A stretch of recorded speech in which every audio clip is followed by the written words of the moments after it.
Si toi aussi tu as lancé un sort de lumière pour devenir un despote éclairé, Si toi aussi tu es pris guerrier parce que tu ne veux pas gérer une liste de sorts, Si toi aussi tu penses que le sort de sommeil est un peu le doigt de mort du pauvre, Si toi aussi tu as toujours rêvé de retourner au servage, bienvenue dans la bienvenue à bienvenue à solitude. Zondik. Eh bien, ça fait 1000 ans. Nurgle a une barbe et de 4 mètres de long 1001 ans. et, et Gilus a perdu tous ses cheveux. Et moi Ah, maintenant, au voilà. contraire. Mais tel le vieux mage ou le vieux druide, je suis tout auréolé de lumière, comme vous pouvez le voir. Je suis surexposé d'ailleurs. Mais Voilà. Quel plaisir. mes C'est chers der- amis, qu'est-ce qui nous réunit ici? Eh bien, nous sommes là pour parler d'un jeu qui n'est pas encore sorti puisqu'il est en mode financement participatif. Ouh, Et, et nous avons un invité. et nous avons un invité, nous avons avec nous, mais présente-toi, mon cher Nicolas. eh bien, donc je m'appelle Nicolas, alias Blade, parce que vous avez tous un surnom, il n'y a pas de raison que je n'en ai pas un. C'est vrai. C'est vrai, Blade. Et donc je suis l'initiateur de cette campagne de financement participatif sur Kickstarter pour un jeu qui s'appelle Seeds of Wars, Ouais. les graines des guerres. Mais si j'ai bien compris, on ne parle pas tout à fait d'un jeu à part entière, on parle d'un accessoire, mais quel accessoire qui vient se greffer sur, rien de sexuel, hein, en parlant d'accessoire, Oui, qui vient effectivement. se greffer sur un autre jeu. Sur un Voilà, jeu de rôle en fait. exactement. Mmh. Sur un Exactement, jeu de oui. rôle. On parle de jeu de rôle, tout à fait, de toute façon. Et donc, c'est pas un jeu à part entière, en effet. On peut pas y jouer en standalone, juste avec ce supplément-là. C'est un système de management de De royaume, gestion, ouais. voilà, de gestion de royaume, qui est indépendant du système de règles de jeu de rôle que vous avez l'habitude d'utiliser. Donc vous pouvez l'utiliser avec en fait n'importe quel système de création de personnages et d'évolution de personnages, donc que ce soit Donjons et Dragons, Pathfinder. Donc, je prends un exemple. J'ai Warhammer première édition. Oui, Je crée mon très personnage bon via choix. Warhammer Mhm. et je peux utiliser ce que tu proposes dans la campagne pour le greffer au jeu de rôle Warhammer, mais de quelle façon? Alors, c'est pour ça que j'ai bien précisé système de règles de création de personnages et d'évolution Pour, de personnages, parce qu'on propose quand même notre propre univers de jeu. Donc, le jeu se déroule dans notre univers. Donc, c'est vraiment pour la création du personnage, donc c'est vraiment pour l'aspect technique des règles, pour la création du personnage et pour l'évolution de son personnage, la manière dont on gagne de l'expérience et dont son personnage évolue. Là, on peut vraiment choisir le système qu'on veut. Et alors, pour tout ce qui est gestion du royaume, on utilise donc nos règles et c'est dans notre univers de jeu. Il est possible de n'utiliser que les règles de gestion de royaume et de garder son propre univers de jeu, donc Warhammer par exemple, pour jouer dans l'Empire. Mmh. Mais alors là, ça nécessiterait un gros travail de la part du maître de jeu, parce qu'il serait obligé donc de détailler donc tous les royaumes, les caractéristiques techniques de chaque royaume, etc. Donc c'est pas techniquement impossible, mais ça nécessiterait un gros travail qu'on vous évite si vous jouez dans notre univers de jeu, puisque là tout est décrit évidemment. Et c'est quel genre d'univers? C'est un univers fantastique, médiéval fantastique. Euh, alors je vais dire classique, si ce n'est que il y a une sorte de méta-histoire autour du jeu, qui est qu'il y a en fait une civilisation intergalactique alien qui a été vaincue par une autre civilisation. Et il y a une partie des survivants qui s'est réfugiée sur une planète très lointaine, euh, et qui a en fait camouflé la planète grâce à leur technologie pour ne pas être découvert, en espérant revenir, donc en espérant comment dire, reprendre du poil de la bête et revenir Mmh. plus tard pour se venger. Mais malheureusement, ce qui s'est passé, c'est un peu l'effet contraire, c'est que ils sont restés coincés sur cette planète pendant des milliers d'années, et ils ont un peu en fait perdu toutes leurs connaissances technologiques dans leur isolement, et ils sont retournés à un niveau technologique médiéval, et le peu de technologie qu'ils avaient réussi à emmener avec eux est devenu en quelque sorte des artefacts magiques qui sont Mmh. restés sur la planète. Mais donc c'est un univers médiéval fantastique, mais avec des petites touches voilà, De technologie. de De- Ceci technologie. est une baguette magique. Voilà. Ouah, ça va, hein, c'est un jeu de science-fiction caché, en fait, que tu nous proposes. Mais- Alors, Je est-ce que, rigole. alors, Mais est-ce moi, que dedans, Vas-y, non, Goldo. non, je veux dire, est-ce que dedans, il y a des androïdes qui jouent de la flûte? Parce que c'est quand même très important. Alors, c'est pas prévu, mais le maître de jeu, de toute façon, en dernier ressort, fait ce qu'il veut. Hein. Mais D'accord. Alors- c'est des androïdes déguisés en gnomes, tu comprends? Alors, est-ce que c'est... J'ai un peu du mal à visualiser comment se déroulent les parties. Donc c'est pour un groupe de... C'est un peu...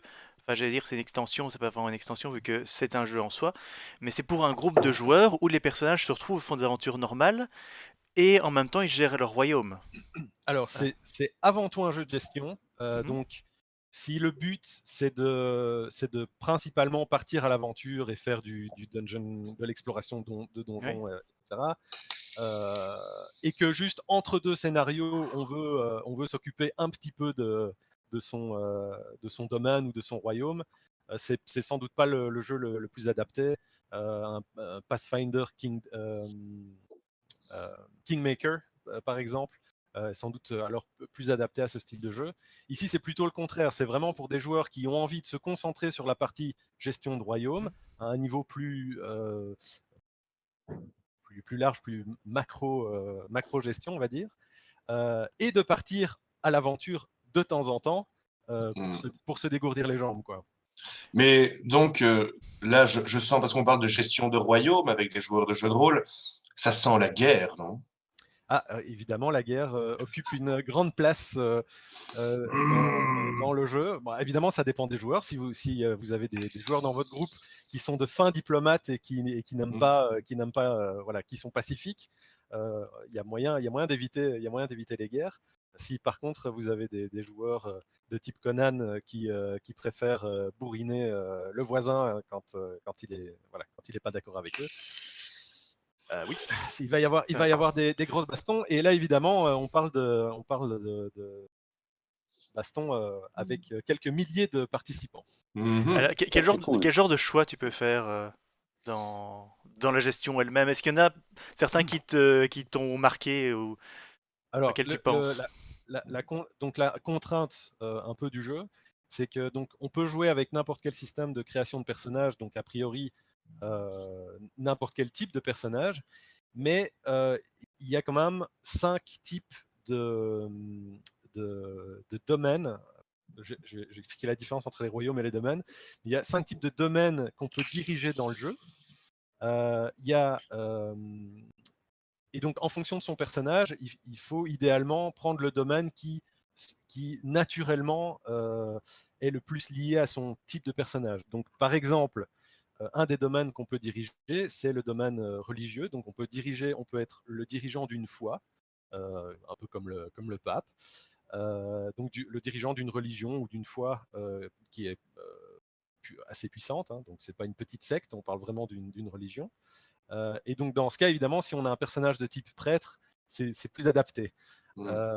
Si on a un personnage de type voleur, bon, le jeu techniquement ne l'empêche pas, mais on profitera sans doute moins des bénéfices que fournit ce type de... Attends, Raël, ça lui allait parfaitement. Hein.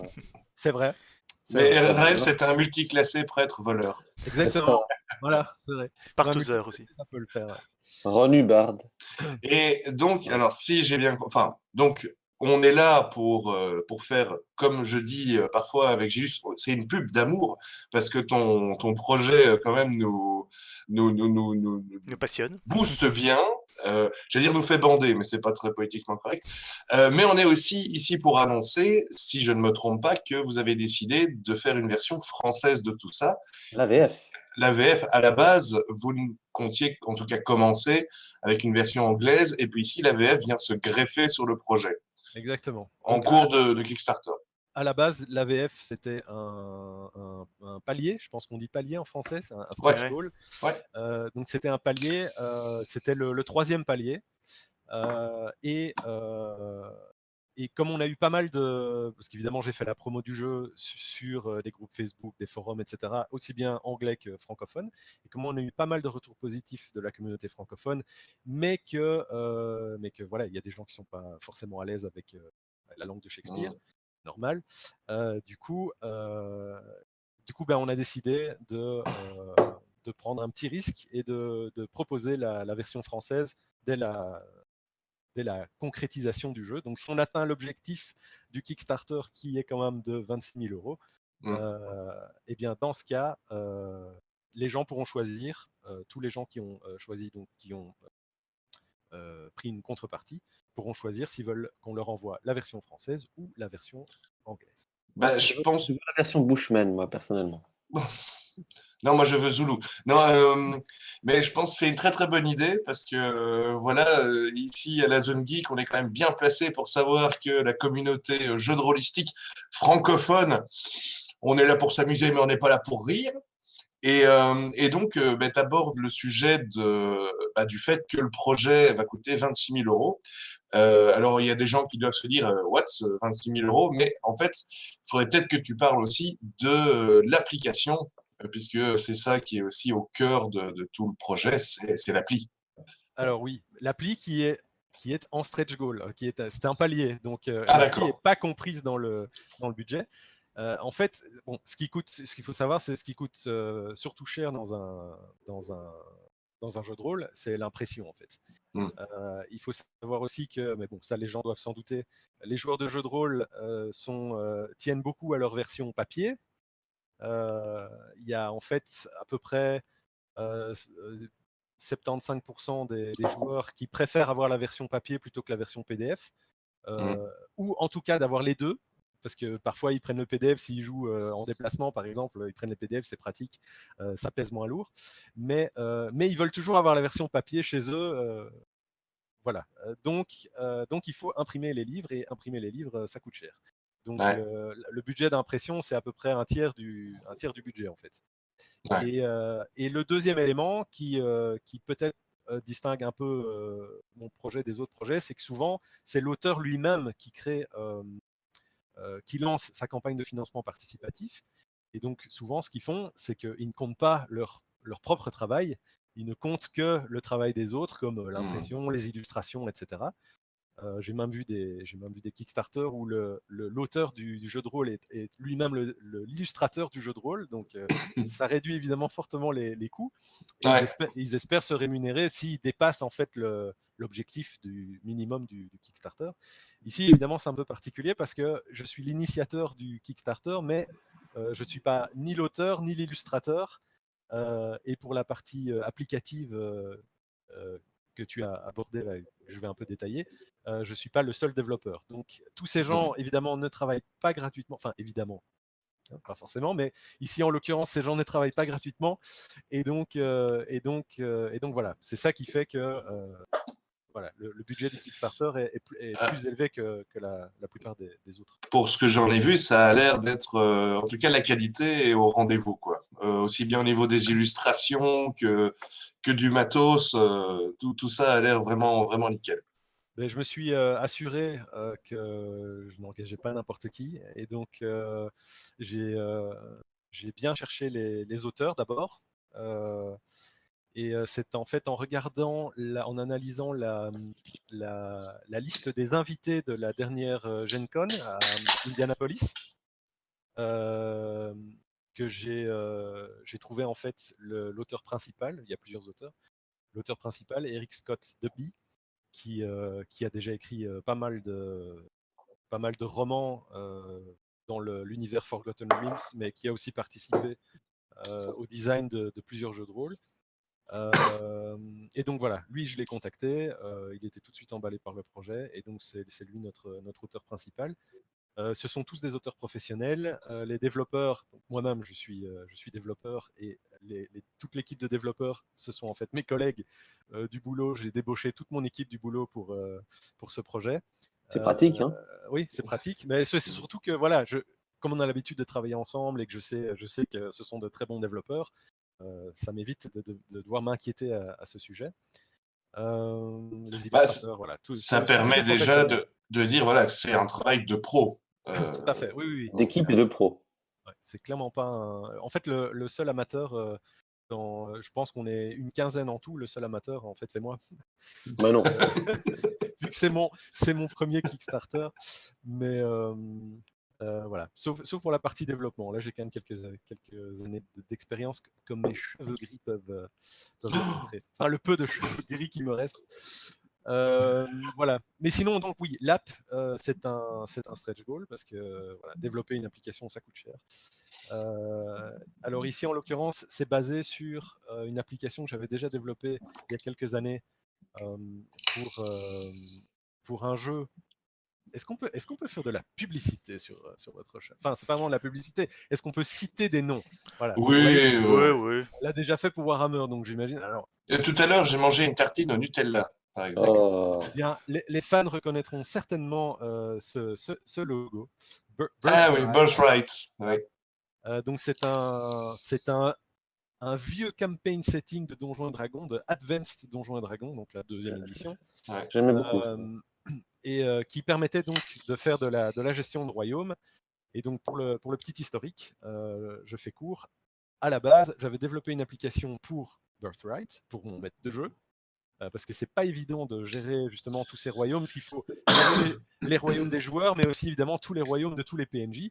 Ah bah bien sûr. Ça demande pas mal de prise de notes. Et donc, avoir une application, ça aide énormément. Ça calcule automatiquement toutes sortes de choses. Donc, tout ça est bien pratique. Donc, j'avais développé cette application pour lui. Et je m'étais dit que ce serait une bonne idée d'en faire une application web pour pouvoir en faire profiter tout le monde et pour pouvoir jouer en ligne. Et j'ai essayé d'obtenir les droits, la licence donc pour Birthright. Donc, j'ai contacté Wizard of the Coast, qui détient les droits pour Donjons et Dragons. Et malheureusement, je n'ai pas pu obtenir les droits. Ils sont très très protectionnistes quant à leur licence. Mhm. Et donc, on s'est dit qu'on n'avait pas d'autre choix que de créer notre propre univers de jeu et de créer notre propre... Se faire refuser quelque chose, c'est le meilleur moyen de l'améliorer, paraît-il. Ben oui, parce que du coup, évidemment, on ne va pas se priver de reprendre les bons concepts et d'y injecter. C'est un peu comme moi, quoi. Je me suis fait refuser en boîte de nuit toute mon adolescence, donc du coup, j'en ai créé une. Non, je rigole. Où il y a ta sœur, ta grand-mère. C'est ça. Mais Ben voilà, je propose qu'on se dirige doucement vers une conclusion, bien enrober ça, fais-nous un petit peu rêver. Je sais Soutenez pas le si les Kickstarter autres ont de d'autres Nicolas. questions. Je sais pas si euh, vous avez des questions. moi, je n'ai pas de questions. J'ai juste envie de dire aux gens d'aller voir sur la page du Kickstarter, qui est déjà très bien présentée, très belle. Il y a des belles illustrations. Et il y a de très belles illustrations. On voit déjà un petit peu, ça préface déjà un petit peu la qualité du produit final. Je vous enjoins tous à participer à ce Kickstarter. Il va falloir qu'on Allez-y. se mette tous en branle, si je puis, si vous me passez l'expression. Et puis, ben voilà, voyeurs, voyeuses de Zone Geek, on compte sur vous. Allez-y, Voilà. participez, donnez votre énergie, partagez, réagissez, dites ce que vous en pensez et voilà. Jetez des Euh, dés aussi. alors, Où on en est à combien de jours du Kickstarter? C'est ce que j'allais dire. en sachant que la vidéo va pas sortir au moment où on enregistre. Bon, j'imagine qu'on peut dire qu'on est mercredi. Oui. Ouais. Nous sommes le mercredi 7 novembre. Voilà. Mhm. Et donc, voilà. Aujourd'hui, il reste 25 jours. Il y a 10 jours déjà qui sont donc passés et on est à 55% du financé. Donc, il reste 45% à financer pour atteindre l'objectif Ça va aller. initial. Ça va. On y croit. Eh bien, Oui. j'espère qu'on va apporter un boost. Est-ce que tu as une dernière chose pour faire rêver les gens qui voudraient participer à ce projet? Une exclue, une exclue. Ah, peut-être. Hein. Une exclue. Oula, non. Est-ce que le pape du royaume de la religion de la mort, bah, il aura ma gueule? Oh oui! Non, je pense pas. Hein. Ben, écoute, si tu choisis la contrepartie à 434 €, tu peux T'as ton toi-même portrait. designer un des dirigeants du jeu, mais malheureusement, en fait, il n'y avait que 5 contreparties, Ah oui, vu qu'il y a 5 5 dirigeants. exemplaires de cette Ils sont contrepartie, déjà partis. et ils sont déjà tous partis. Ah, bon, tant pis. Eh bien, je me contenterai de le jouer. Et donc, sur ce, je vous propose qu'on clôture ici. Le lien, évidemment, est dans la description de la vidéo. Armée des gueux, on compte sur vous. Armée des pleutres, on compte sur vous. Et on vous dit à la prochaine! Bye bye bye Merci. bye. Merci beaucoup. Je ne vous oublierai jamais.